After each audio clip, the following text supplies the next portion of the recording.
সবুজ পাহাড়ের নিচে ছোট্ট এক গ্রামে থাকতেন এক বৃদ্ধা মহিলা। সবার চোখে তিনি কি দাদি।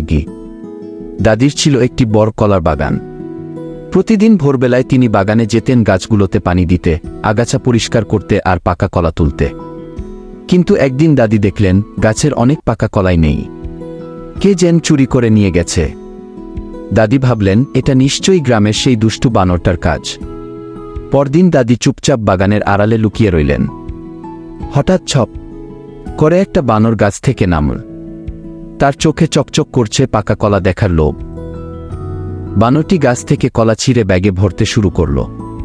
ঠিক তখনই দাদি ধীরে ধীরে এগিয়ে এসে বললেন, এই বাবাজি, প্রতিদিন এভাবে চুরি করলে আমি খাব কি? বানর ভয়ে থমকে দাঁড়াল। দাদির চোখে রাগ নেই, শুধু কষ্ট। দাদি তার দিকে তাকিয়ে বললেন, চুরি না করে যদি তুমি আমার সাথে কাজ করো, আমি তোমাকে প্রতিদিন কলা দেই। কিন্তু চুরি করলে আর কখনো কলা পাবে না ঘি।